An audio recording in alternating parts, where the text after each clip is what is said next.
You're listening to The Soul of Generation X, and you can find The Soul of Generation X on Apple Podcast, Spotify Podcast, and wherever you get your podcast.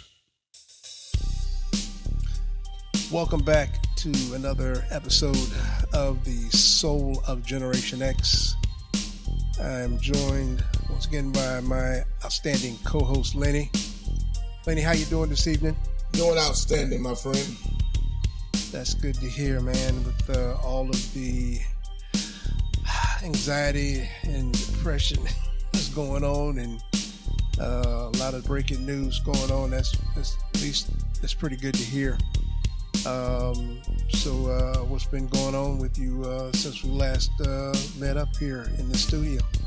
Well, just been keeping up with the latest and hottest news events that's going on in our country. Of course, we know that the news cycle revolves around Donald Trump like the earth revolves around the sun.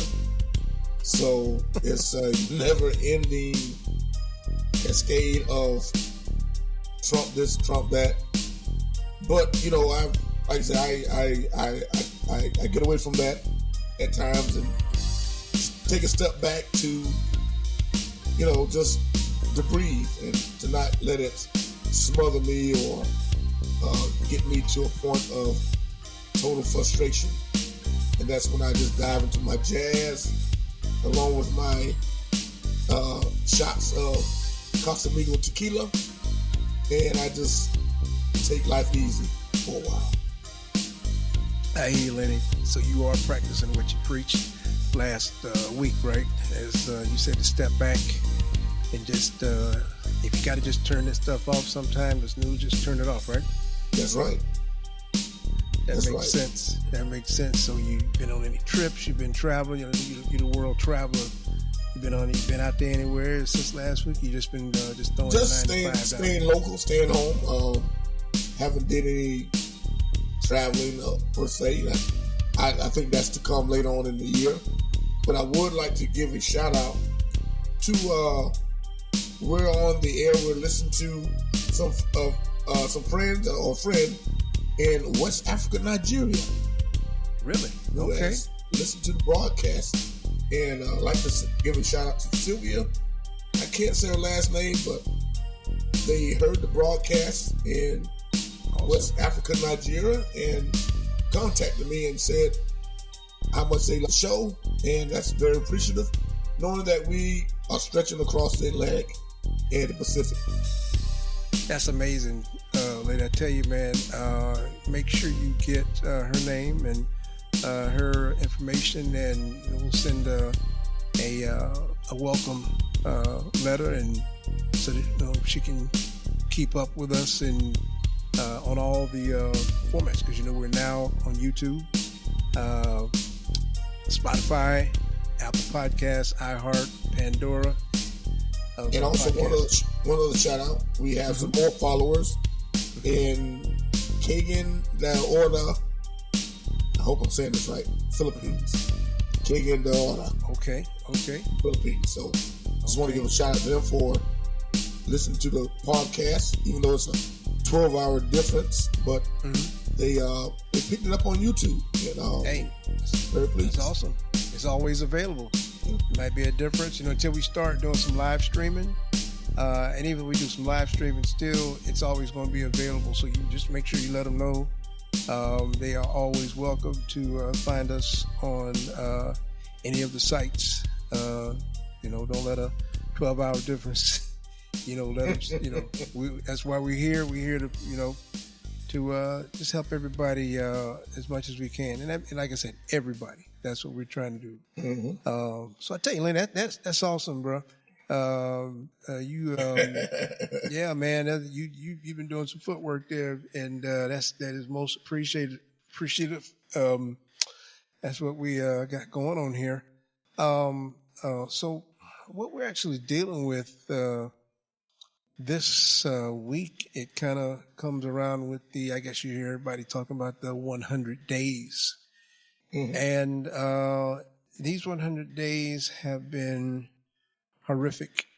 If that's a light word that I might use, people have lost jobs. Sickness is coming up upon us. There's so many. It's just unbelievable. I could go on and on, and it's just unreal. So I was thinking that what we might do this evening is look at what are the most evil. And we're not biting our tongues here. You know, we come to help people. We come to give the truth. What are the most evil things that we can think of that, and I don't like even going to say his name as much as we don't say number 47. I don't like to even say his name too much. What are the most evil things that this president, that we call president, what are some of the most evil things that he's done in these just the first 100 days? Well, you got about 48 hours to go through just 25 of them. But listen, no, seriously though, this has been one of the. It's been a trying time for many Americans. This has been we're getting into the find out phase. I'm sorry, the find out stage. A lot of Americans are starting to come to grips with choices that were made that they necessarily didn't bargain on. You know, 47 has been a double or triple threat to the democratic institutions in this country. I mean, when you blatantly just violate American citizens' rights, when you just blatantly refuse to follow a court order, and then you have the audacity to go on television and say, "Oh yeah, I follow court orders and I do this and I do that," but yet you turn around and you tell your henchmen and henchwomen not to cooperate with a rightful order by the judge, not just any judge, the Supreme Court. Now, if you don't have institutional control and structured institution of democracy, you have no democracy. You have no civilization. True. People become uncivilized. They become unhinged. And they say, well, if the people at the top don't have to follow rules, then why should I? True. So this trickles all the way down to even the local courts. Because without respect for the law, without the people that you say, oh, these people are going to enforce the law, but the people that you have in charge that's supposed to enforce the law are the biggest lawbreakers. There's lawlessness. Lawlessness, yes. There's lawlessness in the land. It's almost like an apocalyptic situation. That's a really good way to put it. And you know, you get somebody and say, well, what do you do in a situation like this? And what do you do when the people who are supposed to be upholding the law are breaking the law? How do you remedy this? Well, that's a good question because, you know, what recourse do we have? You know, we can look at them and say, like, wait a minute. You know, you're going to tell me it's okay for me, but it's not okay for you. You know, that just doesn't add up. It doesn't make sense. So what do we do? What recourse do we have when the people at the top are the biggest lawbreakers? So what people do, what they do? They say, okay, well, I'll just break the law too, see if I can get away with it. And so when that happens, you lose society, you lose protection. Because I heard someone say today, if you're going to follow the Constitution, we all have to protect the Constitution. You can't have some people say, well, I'm going to follow the Constitution, and then the people up top say, well, I'm going to violate the Constitution, but I want you to follow the Constitution. Now, you got lawlessness is going to ruin the day. It's going to ruin the land. And we as a society, we'll be sorry today that we let it happen. Right. Well, Lenny, what do you do when Donald Trump somehow finagles the Supreme Court? Well, we don't say somehow. You get the Supreme Court to be on your side. You fill it up with right wingers, MAGA. We can go that far, right? When you fill it up so that basically what he said one time, I could go outside and shoot somebody. What did he say that time? He said I could walk down Fifth Avenue and shoot somebody and get away with it. Well, that wouldn't be too smart right now if he did that, if he had good sense, but that's another thing there. Anyway, if you get that kind of power to get the Supreme Court, and I think we talked about this in another episode, one of the previous episodes, who polices the Supreme Court? That's a great question. What do we need to go to another galaxy and get a galaxy court? Who polices the Supreme Court and who's not? And I hate to hear this. Oh, we can't do this. They're scared of Donald Trump. I can't do this. What are they scared of? They're scared of, what are they scared of?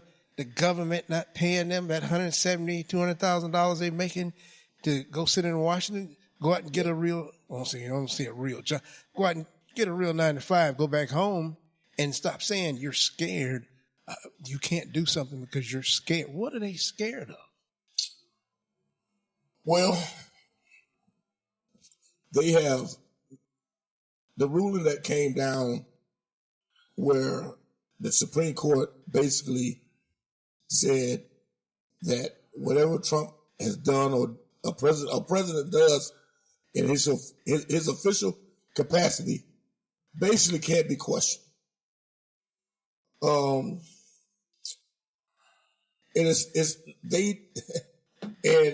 what they did when they did that, they didn't let the genie out of the bottle, they broke the bottle. Mm-hmm. So now you're trying to corral the horses that you let run wild back into the stable. That's not going to happen. Because you made the rule of the Supreme Court that Donald Trump could do anything he wanted to do in his official capacity as president. Okay. So it's their fault. They are to blame for his reckless and abandoned ways right now.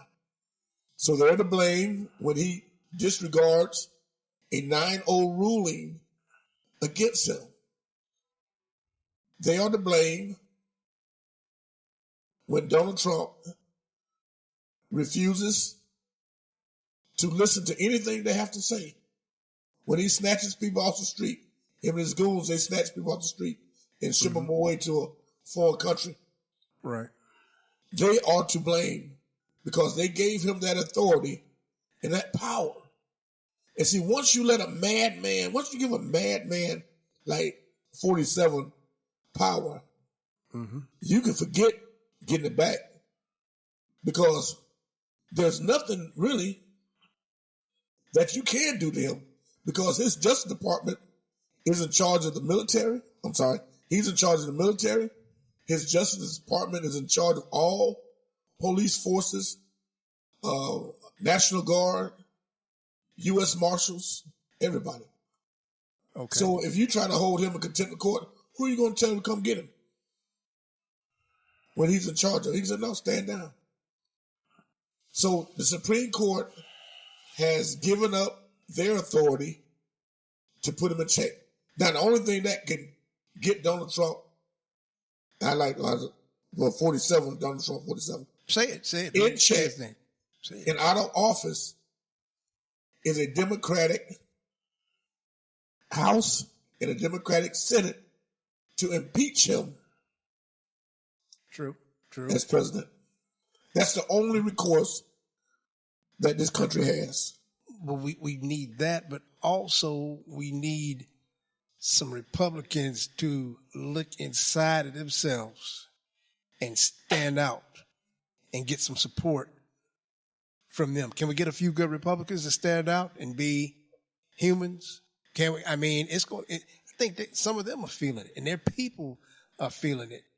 Okay, so can we get a few of them? No, You no, you don't think can't. so? No, no. They That's have what it's gonna take. They have given up their rights and their responsibilities as a co-equal branch of government to the executive branch and the judicial branch. They have given it up. And no, you can't depend on them. You cannot. And I would not depend on them because when they had a chance to get rid of 47 from even running for president again, they caved. They caved. They had a golden opportunity. They caved. This man would have never saw the Oval Office in his life again, and he probably would have been sitting in jail right now. True. But the Republicans, so scared and feckless and spineless and gutless, couldn't pull the trigger or wouldn't do it. Well, we could talk about that all night. So we're gonna leave that one right there and come back to it later because we can just go round and round on that one. But I do think, and it's kind of way out there, but you just watch and see. We're gonna get some Republicans to cave the right way, and then we can, as Al Green said, we can get this impeachment going, and even some of these justices, when it starts hitting them and hitting some of their families, and they're getting some pressure from some, some of these large Fortune 500 companies and these stockholders, something is going to break. But we're not going to, like I said, we can go back and forth on that. But if you have one more comment on that you want to make? Well, no, I just don't see it happening. You don't see it? I just don't see the Republicans standing up, growing a spine anytime soon. And Gotcha. That's what we're here I'm for. reminded of a song that Brooke Bitten sang a long time ago. It'll be a rainy night in Georgia before that happens. A rainy night. Now it gets rainy on some of that Georgia clay, so you know about that. So oh yeah. Well, that was we're gonna leave that one right there for it. That was pretty good to lay on that one because like I said, we can go around and around on that, and it just angers you. So I was thinking, those are what we say the threats to the democratic institutions, which we can go on and on, IRS, inspectors generals, but another evil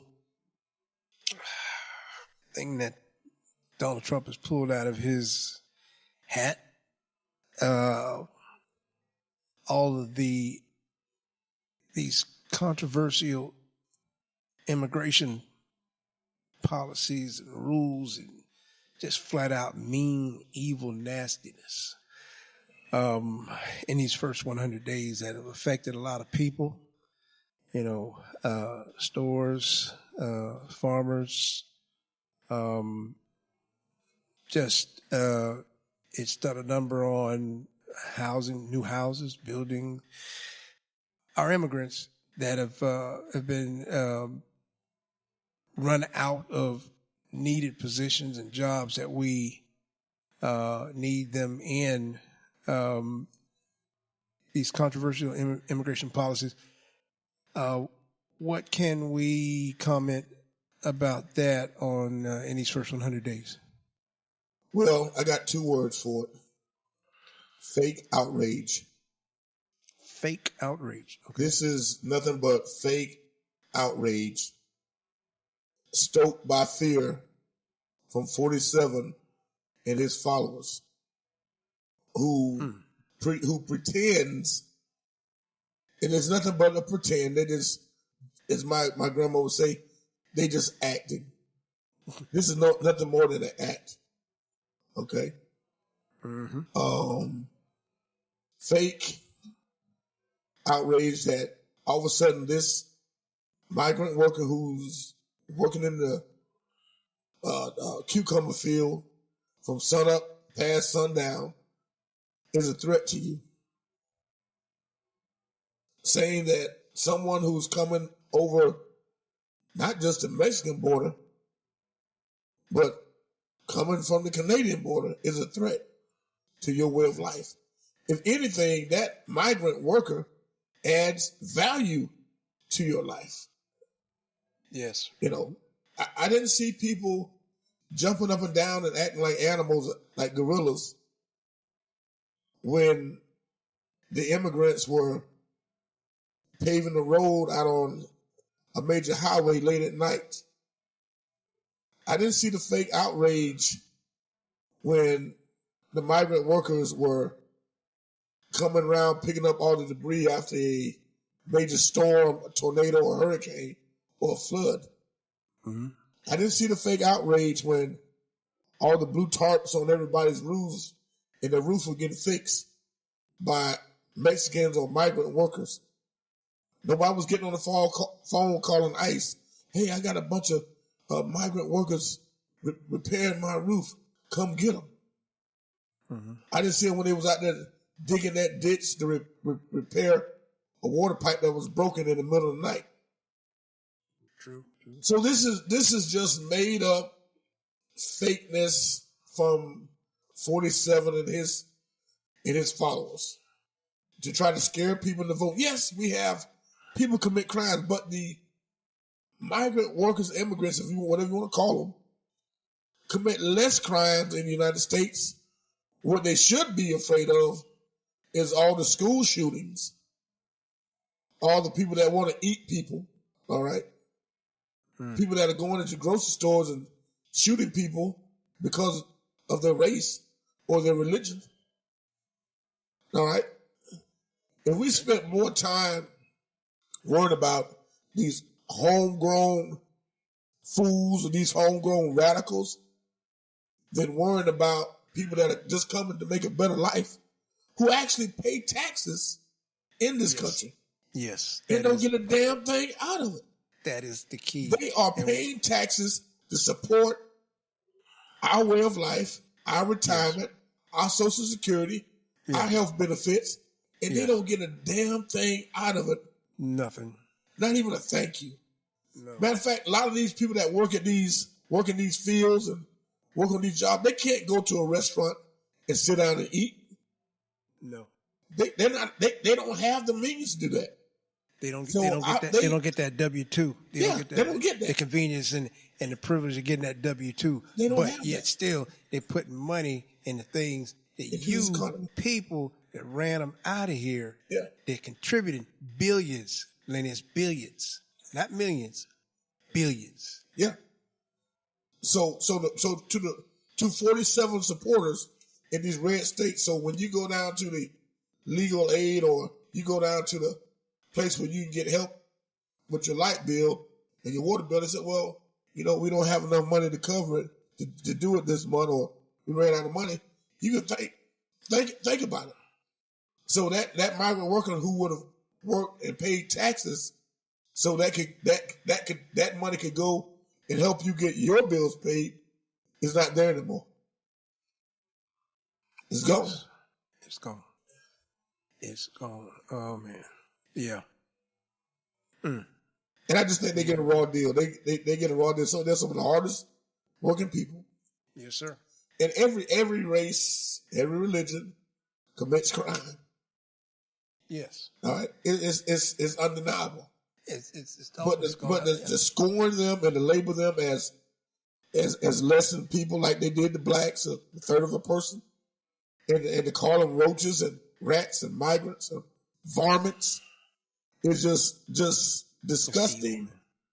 And the people who are promoting this crap are full of crap. Mm-hmm. Yeah. What better way to say it? What better way to say it? And that comes in as one of the, I guess we say that one of the top 10 most evil things that Donald Trump has done in his first 100 days. Do we see an end to this coming? Is it going to get to the point that where we're going to say that enough is enough, and even the evil one might say he might start backtracking? Yep. You see? You'll see it's like a fad. Oh, this is the new thing to say today. This is the right thing to say today. This I'm on 47's team, so I can be hot. I can be as nasty as I want to be to those people who are out there picking tomatoes. And when there's no one else out there picking tomatoes, and you get a bill, well, this salad going to cost you $15 where it normally costs you $5. Mm-hmm.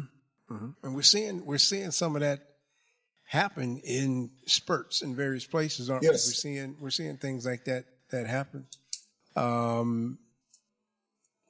Yeah, that's Yeah. It's going to happen. It's going to happen sooner rather than later, and there will be a bottom to this, because what hurts a person or people more is when they were used to having something in a moment of crisis, and then when the crisis hit, it's no longer there. It's like you going to a police officer going to a shootout, and he gets there and realizes he don't have any bullets for his gun. Right. What? Right. Yeah.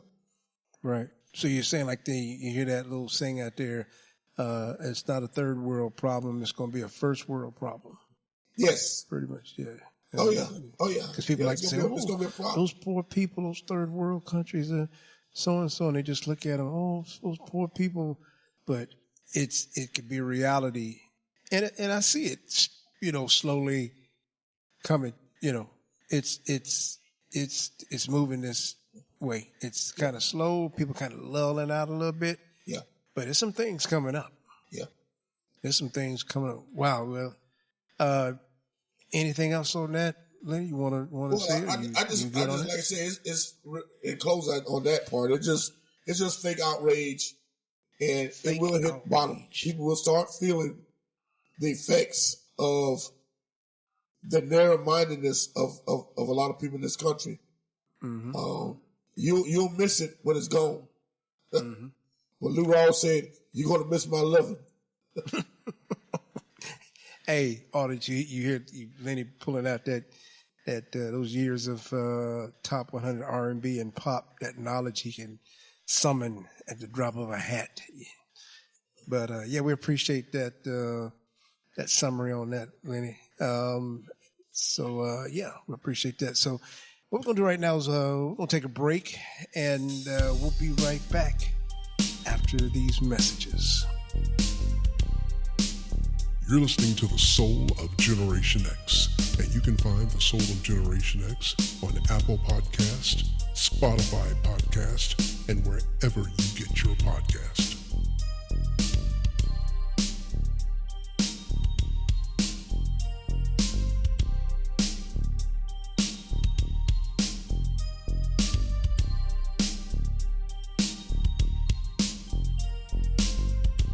Welcome back to The Soul of Generation X. We appreciate our audience. We appreciate y'all tuning in. We appreciate the support that we've been getting. It's amazing, and we thank you. Getting back to the show, we have a little spotlight here that Lenny has been working on. It's some things that you really need to know, and we're going to throw it over to Lenny. So take it away, Lenny. Thanks a lot, Isaac. I appreciate it. Listen, I just want to talk to America, people that may be up on the sound of my voice right now, those who are all over the land, far and near. I just want to talk to you real quick about tariffs and the effect that the tariffs that 47 has waged against the American people. And I say against the American people because the American people are the ones that's going to suffer under these tariffs that 47 has issued against not only China, but all 192 countries in the world. Let me just start out by saying that there was actually breaking news that came out the other day from the Investor Business Daily magazine that says the Port of Los Angeles warns that difficult times are ahead as shipments from China cease. Now, this is something near and dear to my heart because I'm in the shipping and receiving business, cargo business, and people don't realize that a lot of stuff that we get from that shows up in the stores and Walmarts and the Targets come on container ships. Most everything we get comes from China, Japan, South Korea, Vietnam, Southeast Asia. And this stupid, and I'm going to call it this stupid tariff war that 47 has inflicted on the American people is just asinine and stupid. So tariffs are nothing but a tax to the American people on the goods that we get in. So what you paid $100 for yesterday, you might be paying $200 tomorrow. That's how tariffs works. And the ports of Los Angeles and Long Beach, which is the largest ports in the Western Hemisphere, have already seen a 35% reduction in cargo arriving at the port. So basically what it's saying, by next week, essentially all shipments out of China for major retailers, and when I say major retailers, I'm talking about Costco, Walmart, Target, those big box stores all over the country, and major manufacturers pretty much are going to cease. And this is coming from the Port of Los Angeles Executive Director, Gene Soroka. He's warning that on April 24th, the Executive Director is saying that retailers and manufacturers shelves will start going empty. And when I say start going empty, they will start declining because they have saved up enough reserve to last about 30 to 60 days. The tariffs that are put on China, China's not sending any more ships our way. And neither are they accepting any of our ships. Folks, basically what I'm saying is that you're going to be paying more for your goods.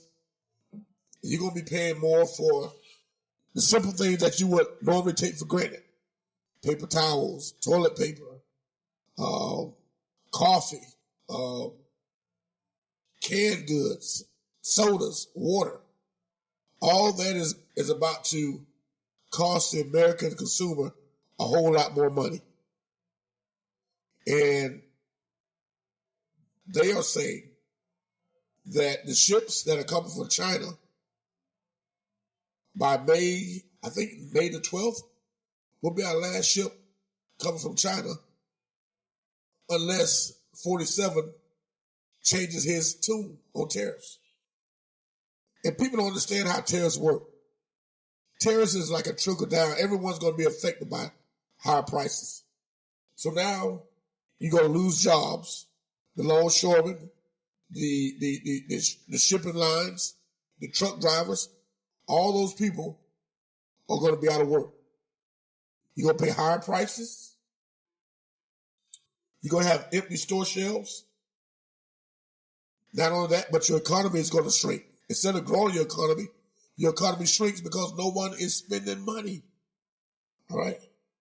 You got less tax revenue. So small businesses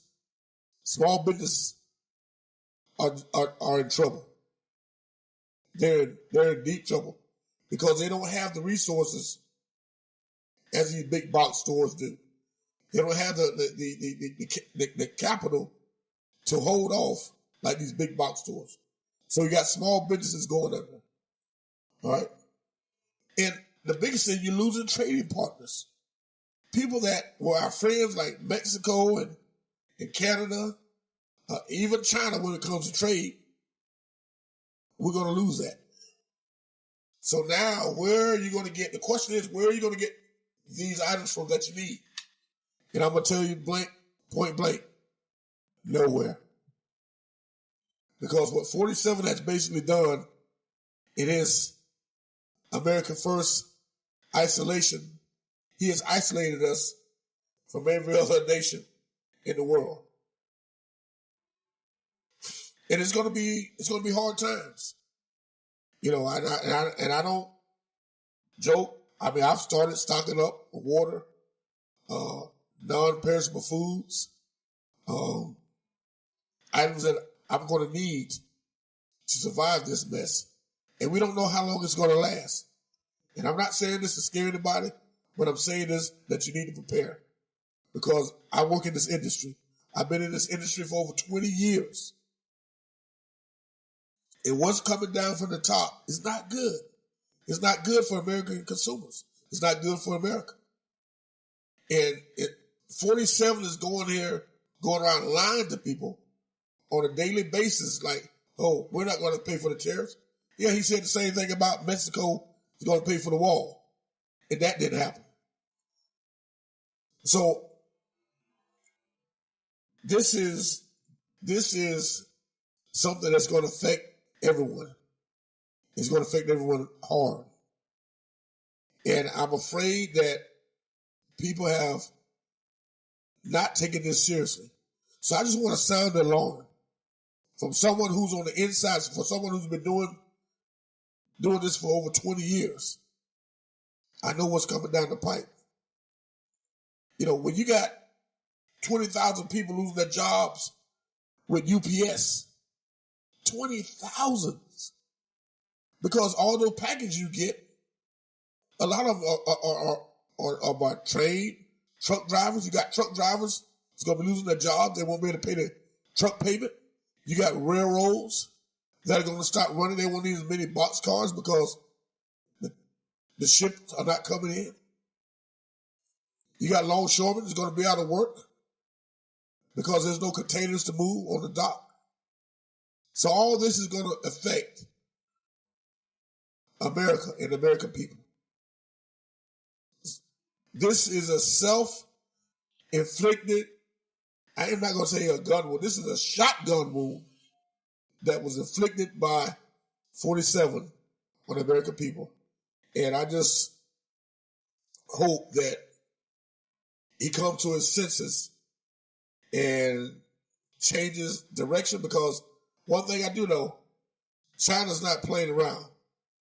They're not playing around with it. And I just hope that people take it seriously, start stocking up on the things that you're going to need, and it's going to be really important to do that. Thank you for that commentary, Lenny. A very knowledgeable commentary. Lenny has been in this business 25 years. Probably he said 20. He didn't want y'all to know how old he was, so that's why he said 20. But he's been in this business. So when he says something like that, it's good to take heed. I trust him, and you should trust his information too. And you can always email the show, which information you don't get, or if you'd like to know more. But Lenny is very knowledgeable on that.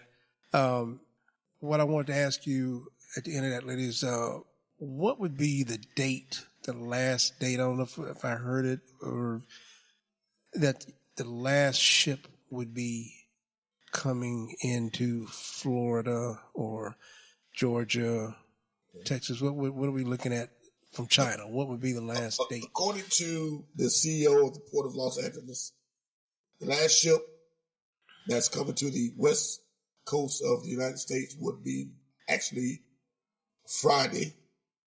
And the last ship from China, according to the same source, would be May the 12th on the East Coast. That would come to the Charleston, I believe the Charleston, Port. South Carolina port. And not saying that we won't get other container ships coming in, but they won't be from China. In China, we do 40% of our business from China. they won't be coming from China. Now, let me ask you, and I'm asking you a question, business that you're in. Now, is it true that we would still be able to say I needed this special chipset or special RAM set for one of my PCs, and I know, where it's coming from, particular business in China. Would I be able to contact them directly and order from them, pay, and have it shipped by USPS mail? Or, wouldn't I still be able to do something like that? Yeah, anything under $600. Mm-hmm. Yeah, under $600. Okay. Would be okay. Okay. Anything under $600 hit with the massive tariff. Okay. But good. Okay. Yeah, anything over that, you're dealing with customs, and got to obviously do your customs paperwork because I ordered a few years ago a really nice camera lens. Came directly from China. Everything was wrapped in Chinese newspaper and it actually got here pretty quick. So that is still an option, but it's a little bit more laborious, but if you know where that company is, you know how to contact them, you could still do that. You're not just going to be, let me just go ahead and click on this right here and get that. That's not going to be available. Right. Going to, okay. So we'll still be able to do that. One caveat. So I would caution anyone who's ordering from Amazon. Mm-hmm. They're probably going to run into problems as well.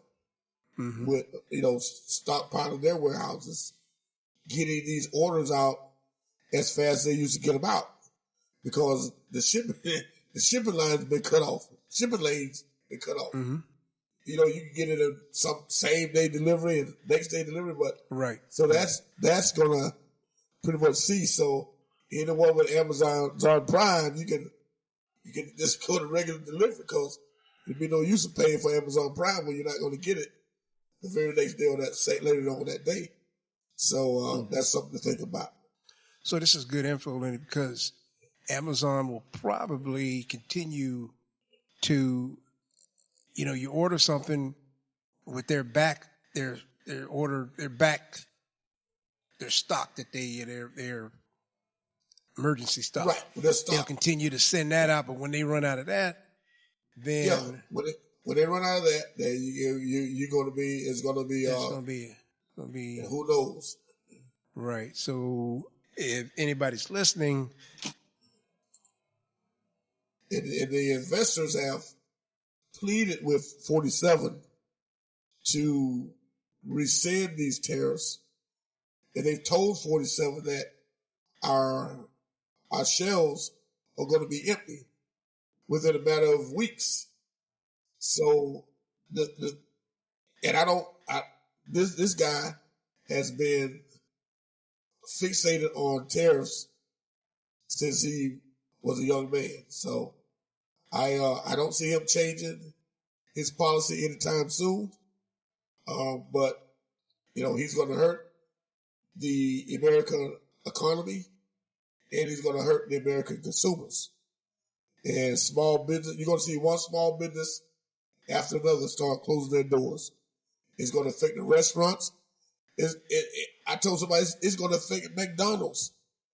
Because the cups and a lot of stuff, the wrapper that McDonald's wrap those cheeseburgers up in and Big Macs, they come from China.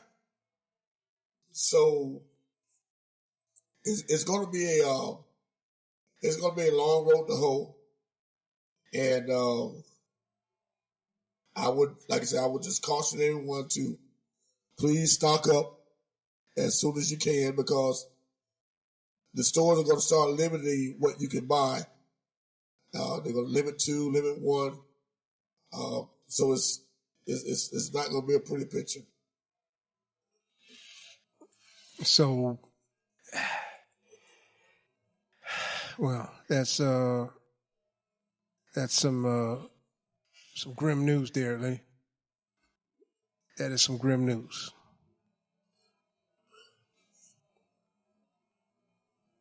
So, it's not done to scare anybody, but it's just trying to prepare people for what's to come. And you can't say you weren't warned. Right. And we were warned. That's good information. So you have any more information as far as when it starts, is this indefinite or, That's the $1 billion question. $1 million question there? That's $1 billion question. We don't know how long it's going to happen. It's not like a hurricane. Eventually that's going to leave and go out to the ocean. But this is a man-made, self-inflicted, destroy the economy by 47. And I heard him say today, it's not my fault. It's Joe Biden's fault. No, he didn't. He said Joe Biden's fault? He said it's Joe Biden's fault that GDP has shrunk and the stock market S&P is losing percentage. So from a man who takes no accountability for nothing, I don't see him changing. So this is going to be a long-term pain for a long-term pain. Good words, Illy. Appreciate your research and basically reporting on this. Put in some extra work, and we appreciate it. We're going to take a break right now, and we'll be right back after these messages. You're listening to The Soul of Generation X, and you can find The Soul of Generation X on Apple Podcast, Spotify Podcast, and wherever you get your podcast.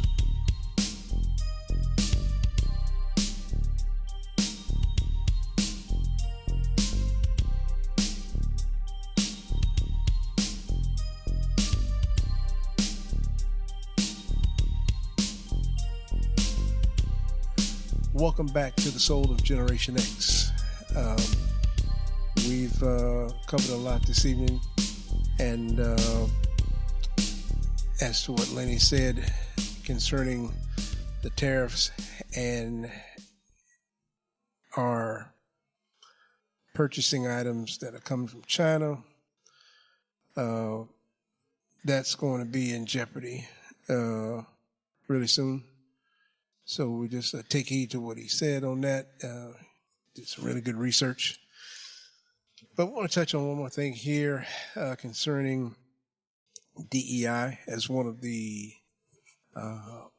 worst things we could say that Donald Trump has done in the first 100 days, one of the worst things that he's messed with, if you want to say it like that. As to what it's about, I just give you a little intro here. Through a series of executive orders, Trump ordered the elimination of diversity, equity, and inclusion, which we know is DEI. The DEI programs across the federal government. This included, terminating DEI-related positions and purging employees, which is a lot of people lost their jobs, and a lot of departments and a lot of big companies, they got rid of their departments, DEI. But we just want to touch on something real quick to let people know exactly, because this measure came about because of hate, and the reason why it came up a lot, and you hate to always say it, you're hearing, oh, this black person here, this brown person here, they're taking our job, blah, blah. But Lenny, let's explain to these people what and why DEI was actually started, and it's not what they really think it is. Well, for our audience, may think that DEI is black. Oh, it's black personism. Black people got an opportunity to do that and give you a chance to do this and let you get in that. That's not what it's for. It's not what it was about. It was made for white women. Yes. It was made for white women. Yes. It was made for white women to have businesses that the husband normally wouldn't get. so the husbands would put the business in the white woman's name as a minority to get the contracts. That's DEI. Mm-hmm. So for, the misconception that people of color and black and brown and handicapped, that, Right. we're the big recipients of DEI. No.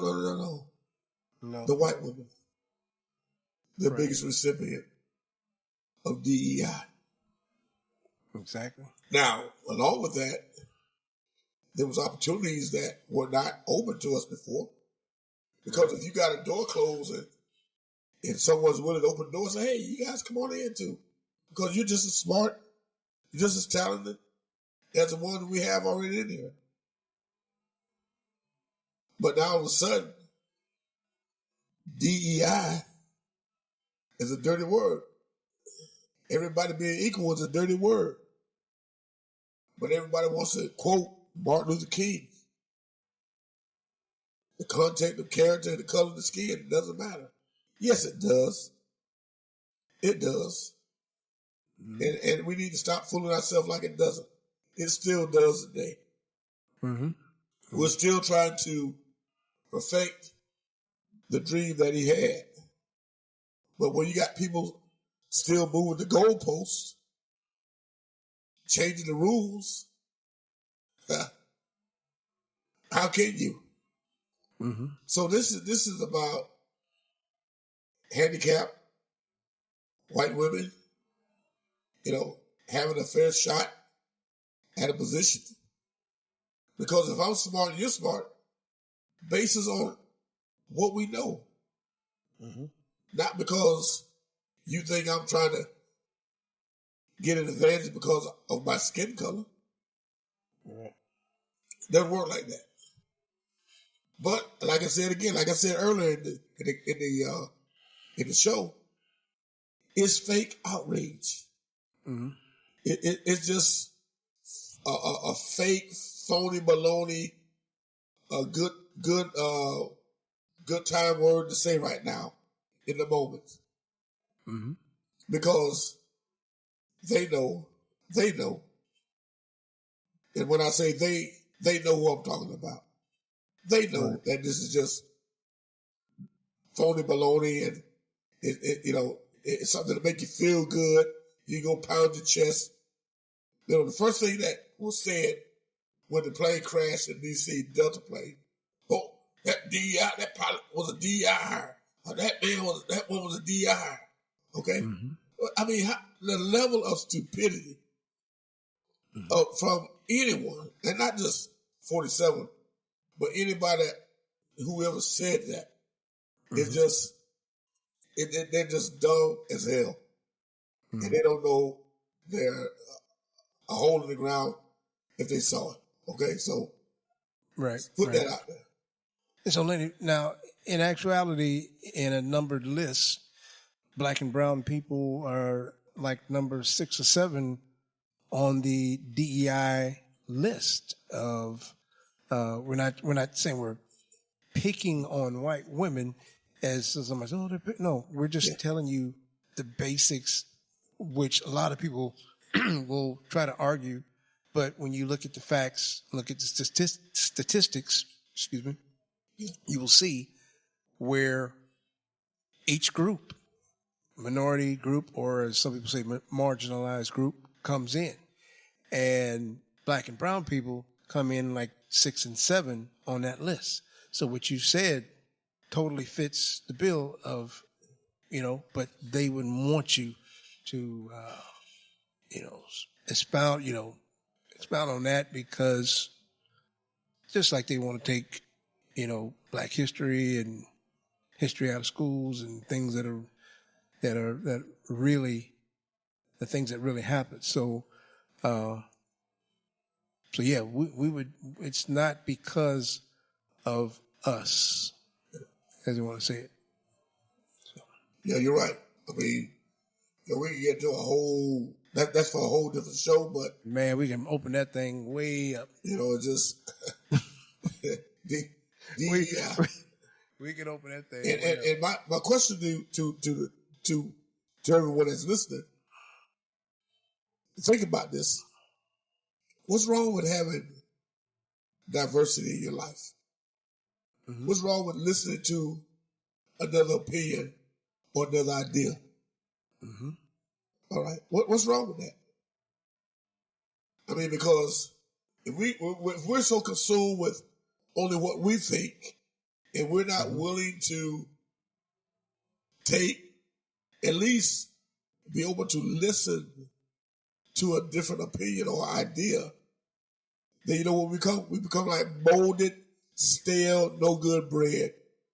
And I wouldn't even feed it to the birds. Well,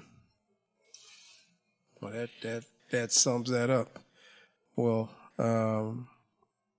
good words there, and hopefully the clarification. And if you haven't, you're questioning us, about this, take some time and research it.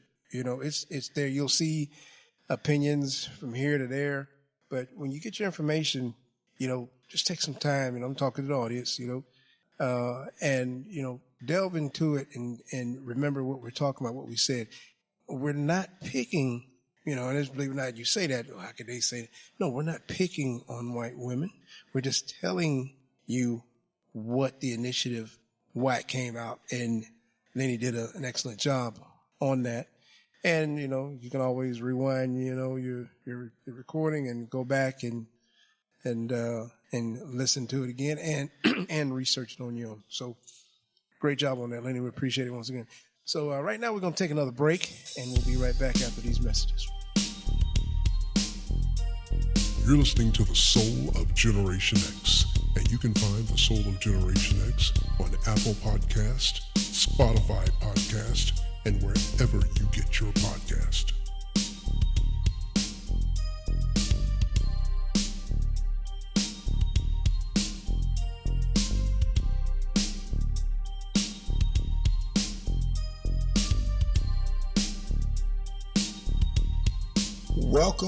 Welcome back to The Soul of Generation X, where we are here to just talk about everyday issues, social issues, politics. That's what we Generation Xers do. And somebody asked me real quick before we get into the next segment, what is the soul of Generation X? And I basically said, this is Generation X is people who grew up in the 80s with the crazy hairdos and the colorful shirts and pants and breakdance. We ushered in breakdancing, so that's our claim to fame. And we ushered in some of the best music of the generation. So I consider us just like the 70s. We're trendsetters. We have set the trend. But so that's my version of Generation X. But right now, I wanna. We got some food for thought, something that we want you guys to chew on and to think about in the upcoming week as you go about your busy days and nights ahead. We just got some food for thought, and I just want to turn it over to Ian and just give us some knowledge of insight on something that's been heavy, that's been weighing on your heart. Appreciate that, Lee. I'll start out this by saying back in the day, we used to watch Arsenio Hall show, and he'd come on and he'd say, he'd do a segment where he said things that make you go, And if you remember that, I'm sure a lot of us Generation Xers remember that. And I got something that's, it's always been on me, and I'm a little quirky about things like this, but I always pull them out when I see them.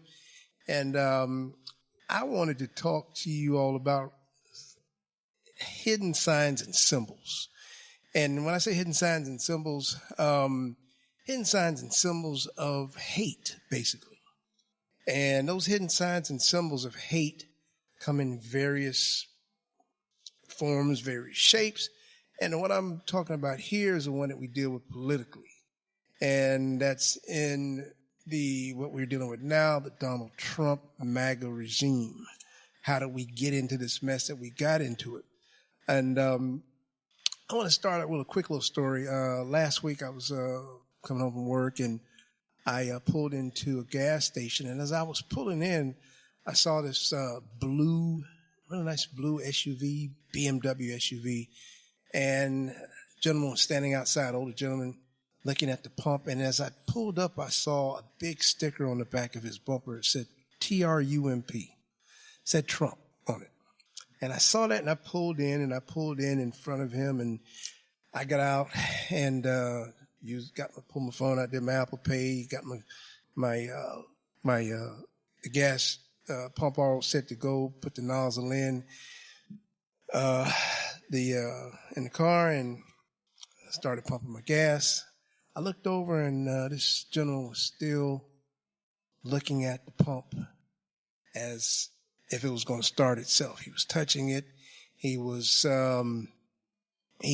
his card in his hand. And fast forward, I finished pumping my gas, filled it on up, put the pump up, and I looked back, and this gentleman was still looking at the pump as if it was foreign to him. And I got in my car, and I thought about, should I go back and maybe help this man out? But a little devil on my right shoulder jumped in and said, no. He had that Trump sign on his car. He probably wouldn't want your help anyway. His pride would be hurt. But just to say, all that took about 6 or 7 minutes, I'd say a little under 10 minutes, when I drove up there, and the man still had not figured out how or where to put his card. I don't know what he was doing. Like I said, he was driving a nice BMW SUV, and I thought about it, and I just pulled on off. But when you think about it, when I drove up, if I hadn't seen that Trump sticker on the back of his bumper, I would have gone over and helped him, or offered to help. And so that brings me into what I want to talk about now. Hidden signs and symbols. That obviously wasn't a hidden sign and symbol. That was just a straight out Trump on the back, and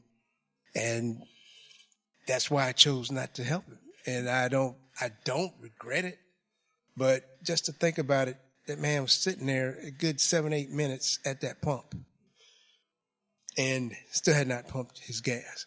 Well, the hidden signs and symbols that I want to talk about, various places, various Fortune 500 companies. A lot of companies don't allow employees to place certain stickers and flags on their cars. You see this guy driving on the street with a flag on the back of his truck, and just a giant 6x4 flag or whatever just flying on the back. And you know what he's about. You're going to know what he's about, and he doesn't have a problem. But you're not seeing a lot of that now. You're not seeing a lot of that. And then you got people at certain, like Fortune 500 companies in our area and various places. Well, they might have that, which we saw.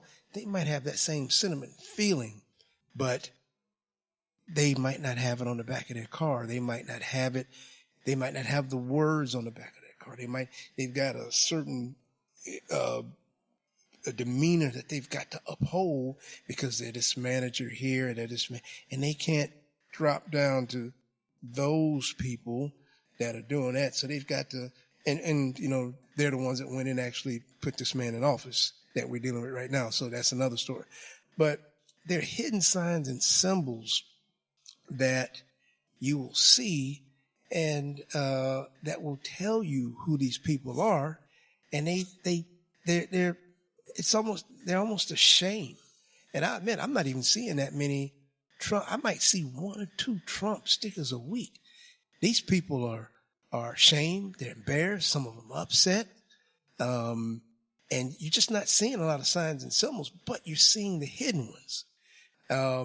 And I just wanted to touch on a few items really quick, just to give you some food for thought. The American flag, the Don't Tread on Me, Florida license plate, the Back the Blue flags, and the Let's Go Brandon stickers that you see on cars and trucks. You see these symbols everywhere. They're on bumpers, they're on lawns, they're on license plates, they're on clothes, various clothes, but the meanings behind them have changed. And it's not always for the better. So let's break it down real quick. So the American flag isn't neutral anymore, as it should be. And this is something that a lot of people, even white friends, coworkers, some of them, we've discussed this, some of the good-hearted folks. So we can say, like, for generations, the American flag has stood for freedom, sacrifice, and unity. It's represented all of us, no matter what our background, our race, our political views. But in recent years, that's changed.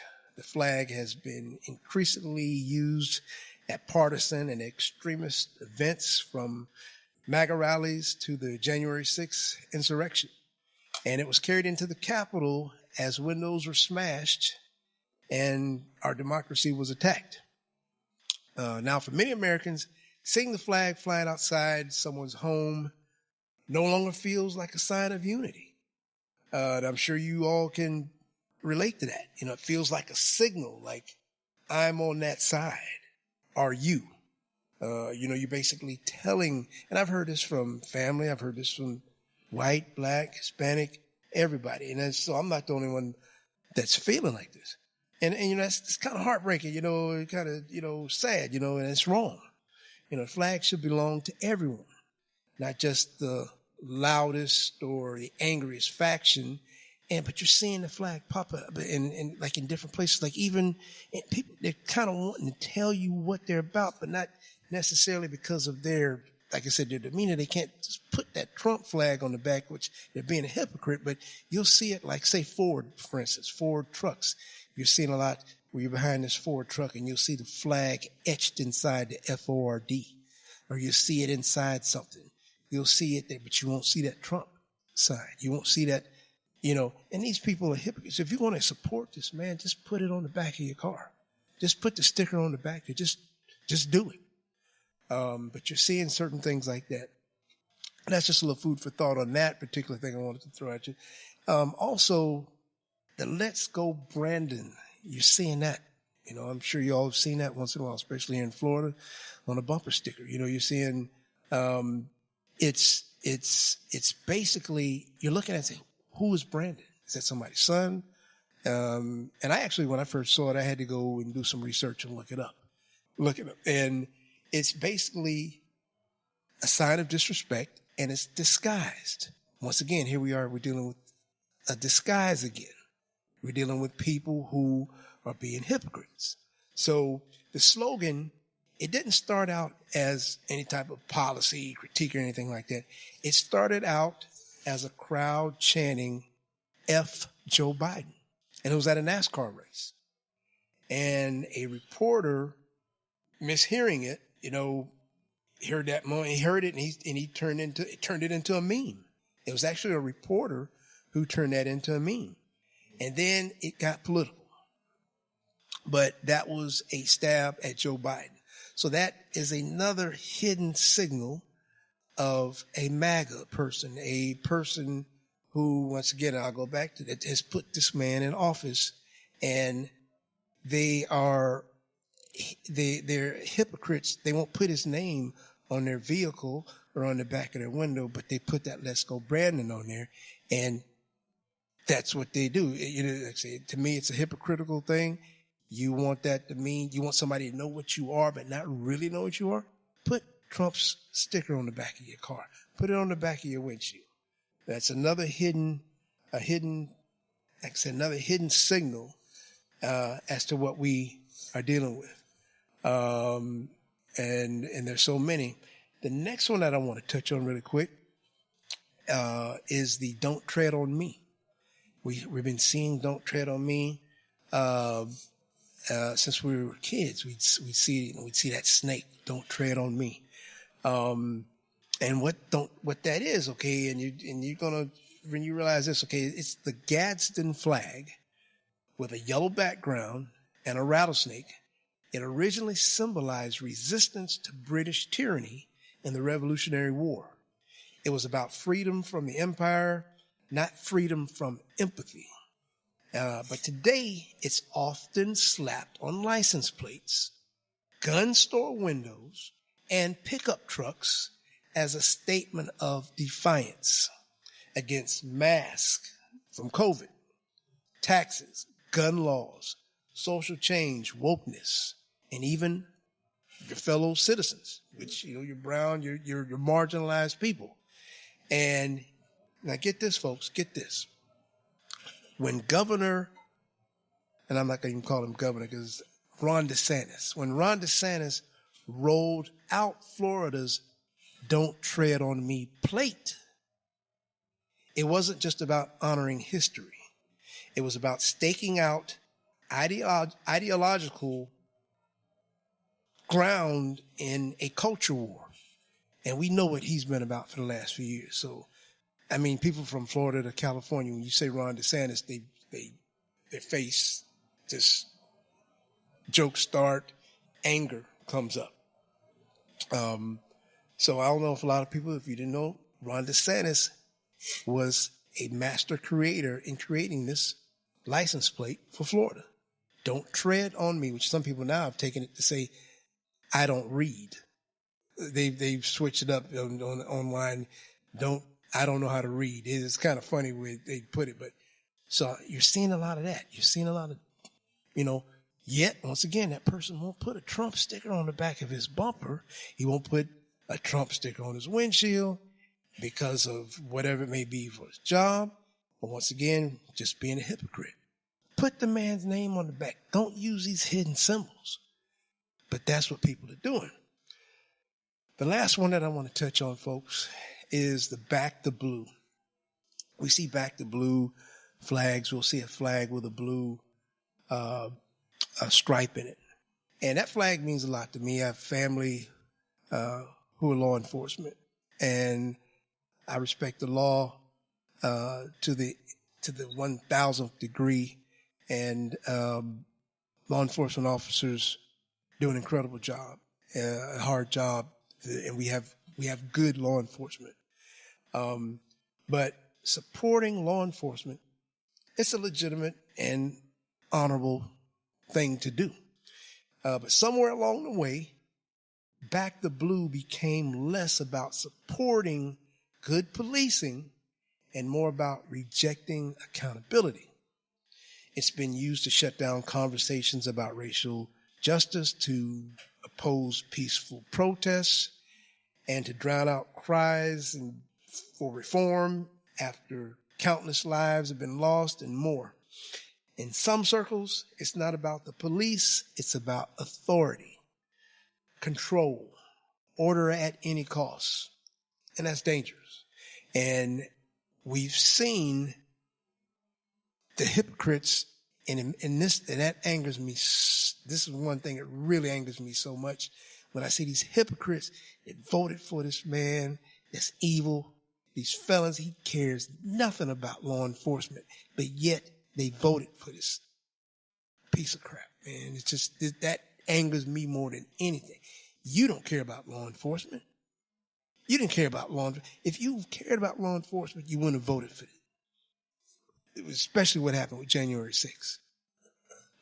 You would not have done it. So true support for law enforcement should include making sure they're trained, well-funded, and held to the highest standards. And I just want to end up saying, the bigger picture here is that all these symbols that I've spoken about, they've been hijacked. They've become less about what they stand for and more about who they stand against. They've been turned into tribal markers in a national identity crisis. You'll see people with the flag in the back of their side of their window and down low, maybe in the middle of the tire, on their shirt. And it's really bad because we don't associate. And like I said, I have white friends who don't even associate. They're like, we need to take our flag back. And when they say that, I know what they mean. When they tell me that, I know what they mean because it's not right. And there are good people, as we talked about earlier, there are good people in all races and there are bad people. But when they say we need to take our flag back, we need to take it back because I see the flag and I step back because I know all these symbols that I've told you about. Those are the secret meanings. Those are the hypocrite meanings, hypocritic type of things that people are doing to show what they're about, but not really show you. They're hiding. It's being hypocrites. And, we just need to do better. And it's just something to maybe help you out, maybe make you think. You could be traveling somewhere, you see something like that, you'll know what it is. It's they're trying to hide, and just look for these symbols because we're seeing them come up. But if you're scared, especially now, like I said, I barely even see a Trump sticker on the back of a car. If you're scared to put a Trump sticker on the back of your car, and that's what you're about, and you don't do it, and you use one of these other hidden signals, you're a hypocrite. You're stone cold hypocrite. You're weak.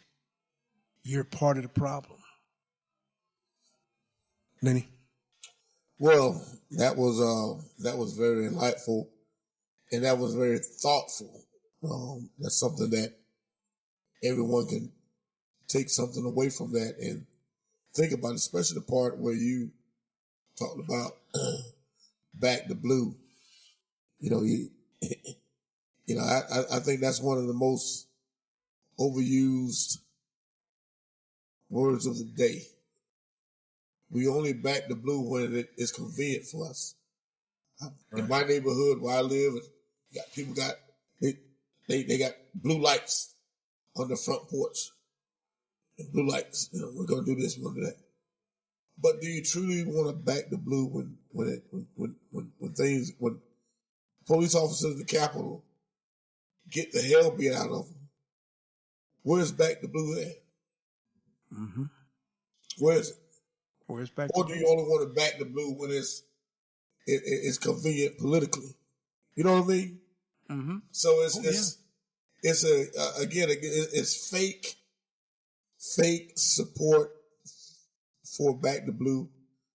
Hypocrisy for definitely sure is hypocrisy, because everyone should have been outraged at backs the blue when those officers was getting the hell beat out of them at the Capitol of January the 6th. But we got selective how we want to back certain people. If it's for a cause that 47 wants, let's back the blue. But if it's defending democracy, let's beat the hell out of them. I want to ask you a question, since you brought up flags and symbolism, and I thought about this. Mm-hmm. I've said before, I have voted Republican for a good Republican candidate, who I thought was one a person that loved the country, mm-hmm. and a moral, guy with clarity. Mm-hmm. So yes, I have voted Republican. But what I wanted to just, and I might be playing a little devil advocate here. I have been around a lot of white guys and people in my life and my line of work, and I've, worn the rebel flag on my shirts that I've purchased at time.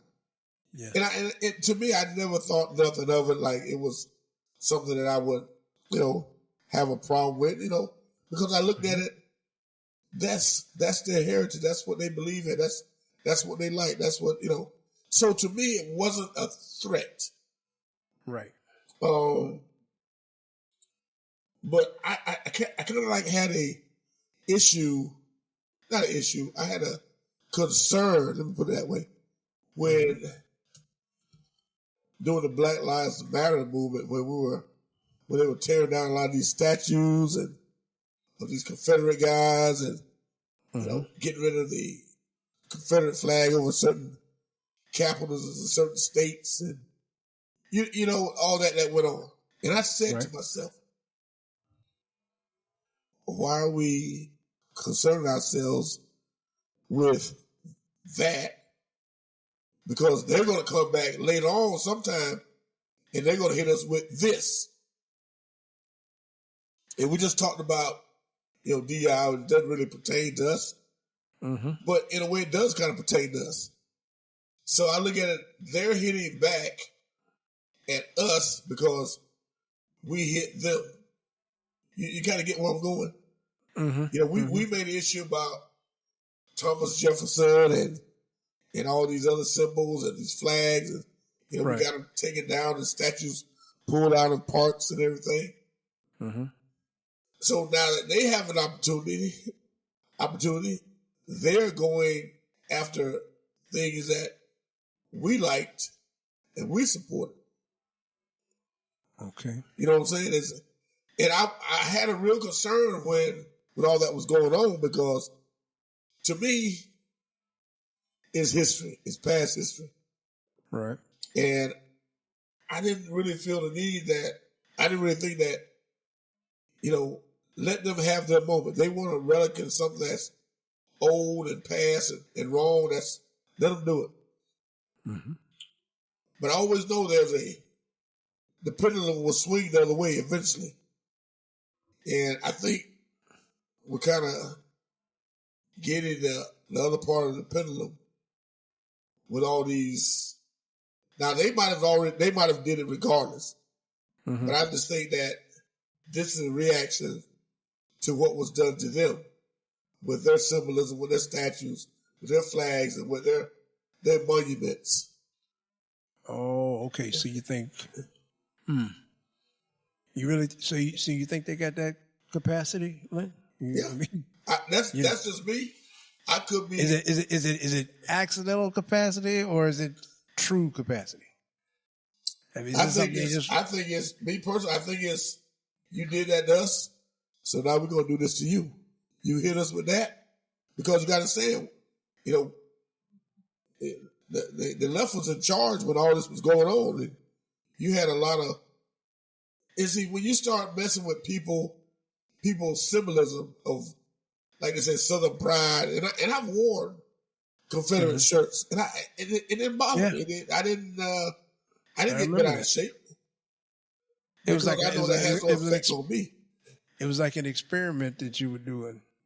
Well, yeah. And it didn't have an effect on me to the point where I was upset because I know what it stood for, but yet I'm making a mockery as a man of color wearing something that they look up to. You're taking the strength out of it. That's what you were doing, and which is a good. I remember that because I wanted one. Yeah. And it's just when you look at it, just two stripes with some stars in it, and so we wear it. We take the power out of it, and I mean, people got upset with Kanye West about that, and that Kanye West has done some wild things, but that really didn't upset me because I'm like thinking Kanye's trying to take the strength out of that. Yeah. And which would be cool. And I had two pit bulls on the back of my shirt with a stars and stripe, bought me a flag on the back. Mm-hmm. And, I said, that guy, it didn't bother him because it didn't bother me. I always say, let them have theirs. Exactly. Let us have ours. Yeah. But when you start messing with somebody else's, right, they're going to mess with yours. Right.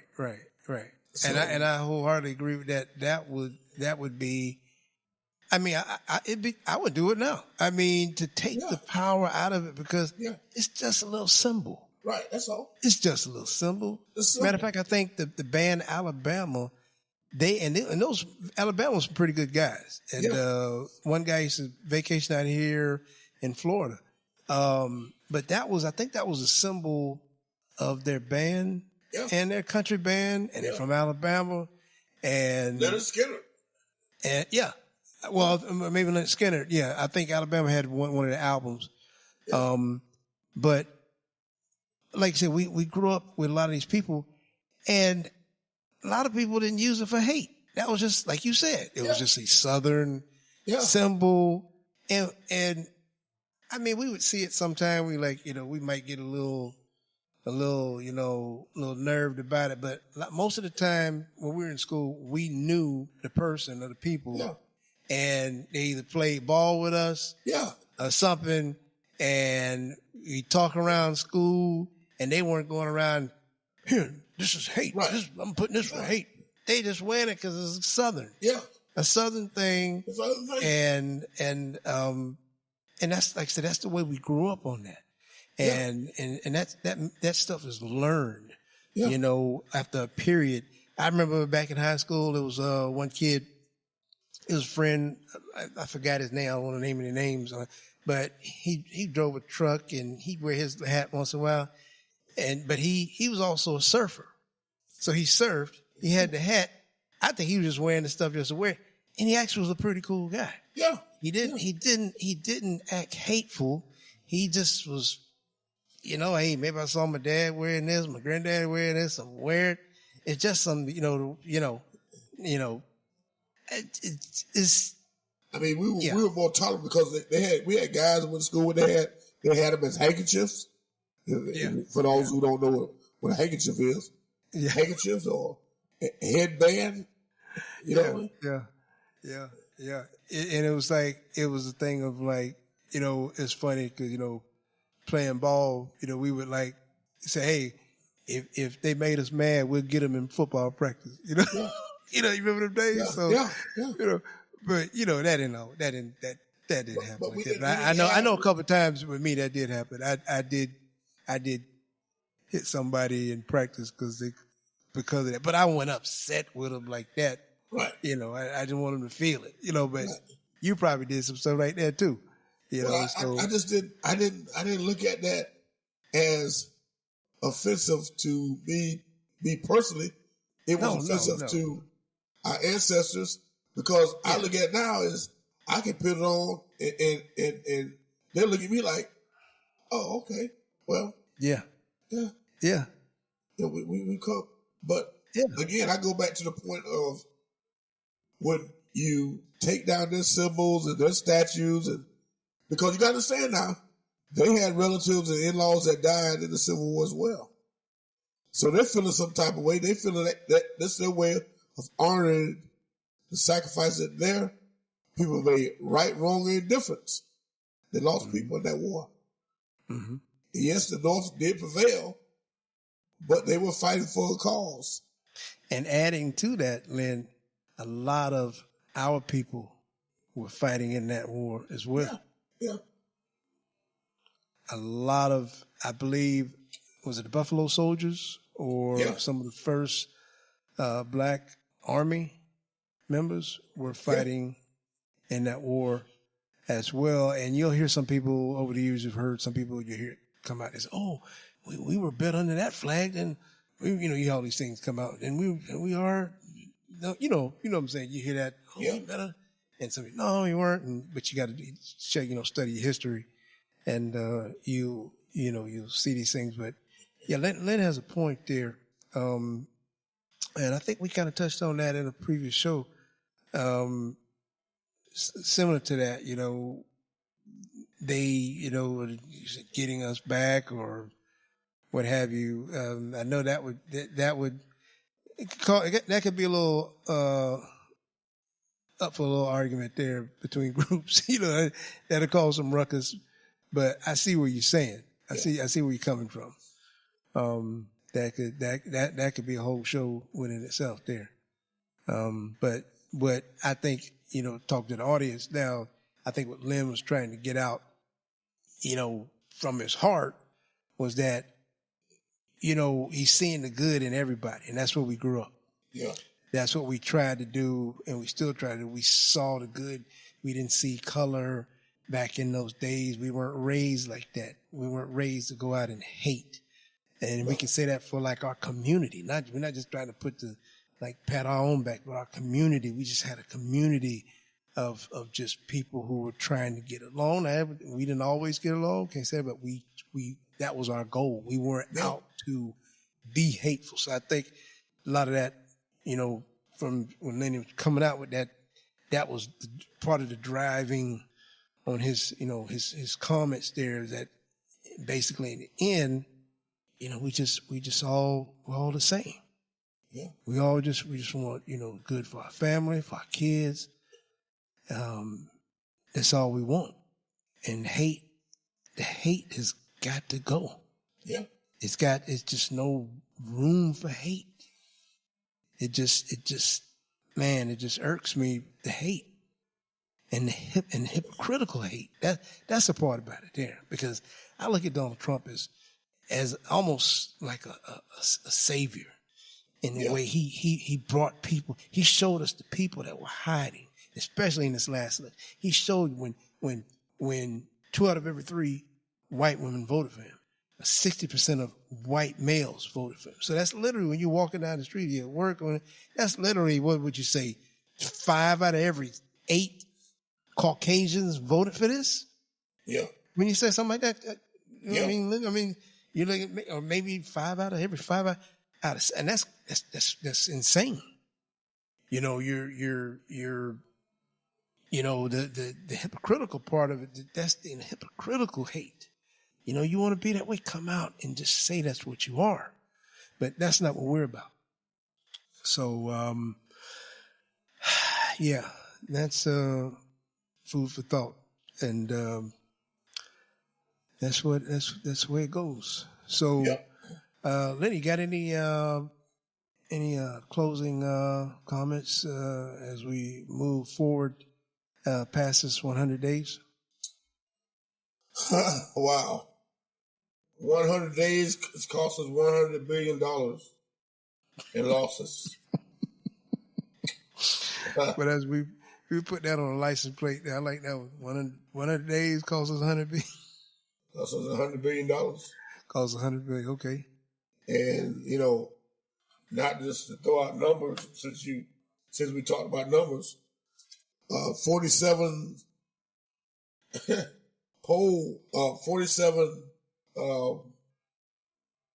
is falling in the polls to 38% favorability rate. That's the 47th president you're referring to. He's dropped tremendously in the polls, right? 38%. He's at 38% right now. 38%. He's the lowest. He actually beat his own record for the first time for any president in history for the first 100 days. He is the lowest of the low. And that's the people speaking, right? That's the people That's speaking. the people. That's like in Mexico, their president, outstanding president, Claudia Sheinbaum, I heard today, she has an approval rating of 86%. Wow. So that's something that number 47 can't even see in the distance. Yeah, that's him. So, it's a reflection of 47's piss poor leadership and his tariffs that he's put on this country and the bad economy that he is giving us. Mm-hmm. So yeah, and it's not over yet, right, Lenny? It's not over. Oh, we're just at 101 days. We just 3 more years of this. But I mean the bad of what he's doing, the bad stuff, it's barely even started yet. We hadn't even tipped the how you say it, tipped the top of the mountain, or how you say it? Yeah, tip of the iceberg. Tip of the iceberg. Yeah. And I'm laughing, folks. You hear me laughing, but I'm laughing to keep from crying, man. It just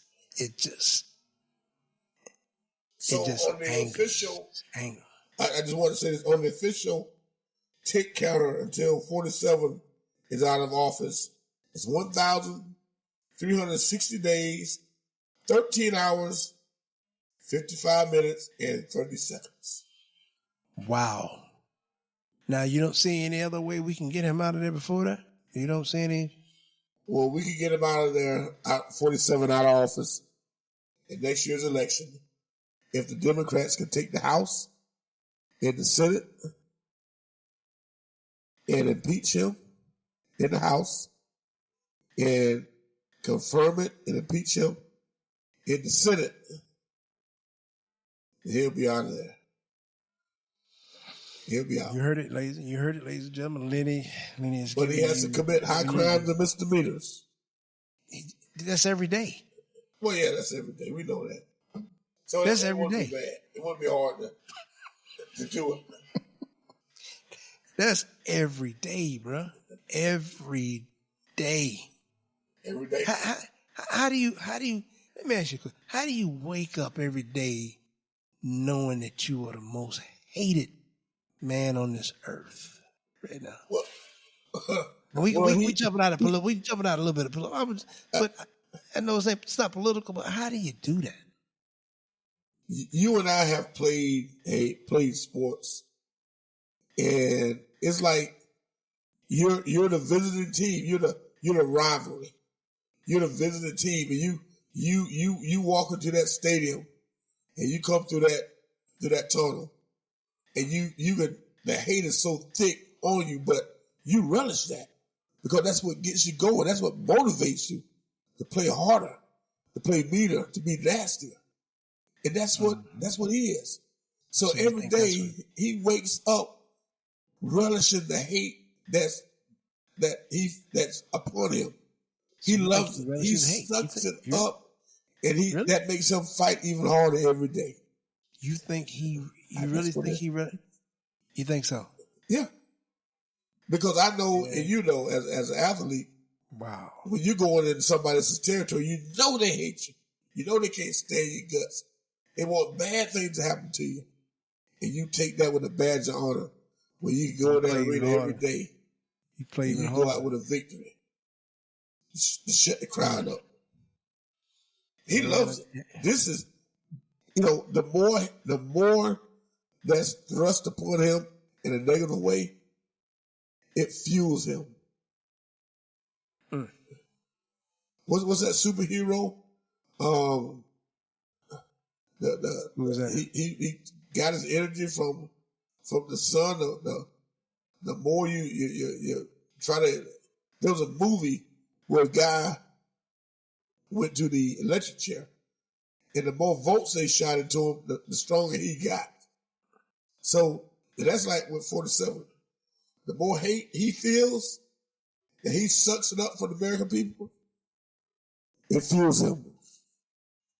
Wow, that's a different point of view on me there, Lenny. And that I didn't think I'd hear that one. I mean, when you come up with you come up with all these concoctions anyway, so you never know it. But that's a new one to folks for us to think about. I'm definitely gonna have to study that one because that's a new one. Check out Dennis Rodman, one of the most hated guys, the bad boys, the most hated team in the NBA at one time. Yeah. The more you hate them, the better they played. The more rebounds. The worse they got. Yeah. Well, we got to do something to fix this, man. Fix that. If that's the chemistry you working up on that, then we gotta reverse that some way. Because man, but yeah, it's. I know we folks you hear us. We laughing and joking about it, but this is no laugh or joking matter, and we need everybody to come together. Yeah. And find out what you can do wherever you are and just not in USA. There are events all over the world that are protesting. That's why I said earlier, I was saying, how does it feel to wake up and be the most hated man in the world? There are protests all over this world that are going on because of Donald Trump. So wherever you are, that you can go out and show some activism, do it. Find out what you need to do. If you're in, whether you got to go downtown, you go to a march, you got to, whatever you got, make some, you hear people say, call your congressman, make some calls, whatever you need to do to be a part of this movement. And we're going to keep you informed as much as, as well as we can. We're going to add some different types of segments as we continue in this second season, and do everything that we can do to help you stay informed and get through this mess, because it is literal mess. Every day is something different. Every morning and the afternoon is something different. It's and if you don't think it's going to mess with you, you just keep on, just keep going and see. It's going some way. Like we said last week, if you don't make $500,000 at least a year, you're going to feel it. Yeah. You're going to feel it. I mean, the brownouts that they had over in Europe, over there in the UK, it's going to hit you. It's going to hit you some way. Some way. You might try to hide it. You might use your little symbols like I talked about earlier, but some way it's going to find you. Something's going to find you some way. But if you're hiding and you're one of the people that caused this and put him in there, you can repent. You can, a lot of people are doing it. Oh, I'm sorry. I didn't mean. Well, do your part. That hater out there, do your part. Come down off of that pride. Were you sitting thinking, hey, should I pay this bill this month, or should I eat? Or should I put gas in this car today so I can get to work next 2 days, or should I eat? You're going to have decisions like that. Yeah. You're going to be doing things like that, and you put him in there. Yeah. But what you can do to redeem yourself is you can come out of it and say, we're going to work hard. We're going to make a change. We got to make a change some way. Well, it's going to take everybody. It's going to take everybody to make this thing happen. Because I can tell you, it's not going to happen if you're looking for a superhero to come out of the sky. It's not going to happen by spineless and gutless and weak-minded Chuck Schumer. He's just not going to get it done. But it's going to take a collective effort from everyone that believes in democracy. Yeah. Because democracy is what you have to fight for. Exactly. Fight for your family. Fight for your kids. Fight for your significant others. Yeah. We're all allies in this. Black, brown, marginalized, transgender, LGBTQ, everywhere. We're all brothers and sisters in this. We support all. We don't hate. And just to say this real quick, if you're a Generation Xer, and I think that goes from 1964 to 1976, you need to fight. You need to fight for your kids. You need to fight for your grandkids. Mm-hmm. Because we don't want to leave them a world, or as we get into our later years, where they said, what the hell did you guys do? We messed up. I mean, what the hell did you guys do? Generation X messed up. You had the keys to the Cadillac. Because what happened? Gen X we have messed. Why did you go backwards? We have messed up. Why did you put the car in reverse instead of going forward? Some of you ran out of gas on the side of the road. Mm-hmm. And what the hell happened? Dad, granddad, grandma?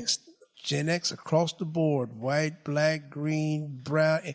Yes. Gen X messed up. Yes. You started off good, like we're going to be the change, the trendsetters. And we look back like our kids like, hey, do I need to take this up and run with? Because your generation is not fulfilling its obligation. We didn't do it. And then we got our grandkids looking at us like, you're supposed to lead the way. Yeah. Protect us. Help us. You got to help us out of this situation. Gen X just screwed. Gen X screwed everything up. Because literally. Because the baby boomers, they handed it off to Yep. to us, say, hey, you guys take this and run with it. Don't look back. Don't get caught up in this. And our generation dropped the ball, man. We dropped the ball big time.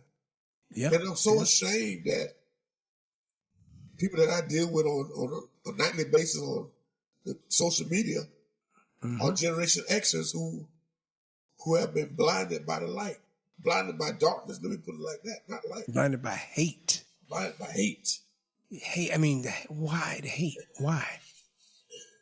Why the hate? I got kids, they say, Dad, what's your generation doing? Your generation the one put him in there. Yeah, And exactly. I can't argue with it. I cannot argue with it. Yeah. Our Generation X across the board went and just took the smoke signals and the snake oil and all that stuff. They took it and they said, "This won't happen to me.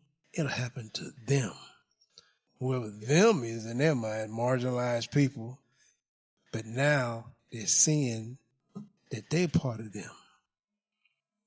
Yeah. They're seeing that it's one guy so nervous about his 401k. Yeah. Oh yeah. And he was on social media the other day just about to cry. But somebody said, "Hey, who did you vote for?" And this joker said, Well, I voted for Trump. See you. Bye. See you. I'm sorry. Yeah. I don't have, the guy was on there complaining about his business, some farmer. I wish y'all could help me. I got a GoFundMe, blah, blah, blah. People come on there, go to the comments. Who did you vote for? And he said himself, he said, "Yeah, I voted for Trump, but I think it's bad that y'all hating on me and wishing all this bad stuff. How do you do wrong like that and still weave it around to make it look like you still a good person?" Yeah. You want a handout now. You want a handout, and you put the man in there, his group in there. That's what it really is, his group. But now you're experiencing turmoil, losing your business. Yeah. So, but we can go on and on about that. But like I say, we're getting back to what I was saying. We're about bringing people together on this. We're not about hate. We're the soul of Generation X, but we're also, if you want to be a part of the soul of Generation X, it makes no difference what you look like.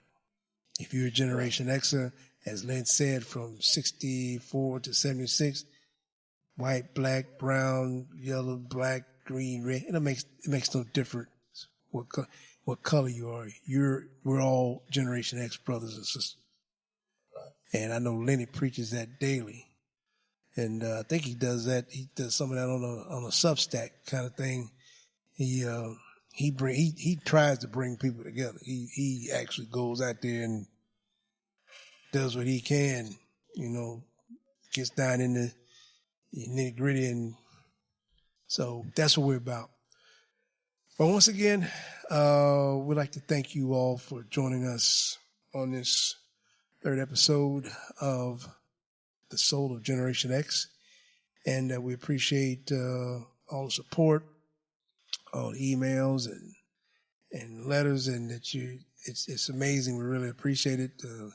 Then he spoke out about some support he's been getting, and yes, and it's just it's awesome that we can continue to bring people together like this. We will, we can keep going, and that's what we need, you all to fuel. So we appreciate y'all. Lenny, any closing comments? No, just I was just telling everybody to stay safe and stay prepared. Stay safe and stay prepared. That says it all. That really says it all. Stay safe and stay prepared. Appreciate that, lady. We thank y'all, and once again, we thank y'all for joining us once again. This has been The Soul of Generation X. Take care. You're listening to The Soul of Generation X, and you can find The Soul of Generation X on Apple Podcast, Spotify Podcast, and wherever you get your podcast.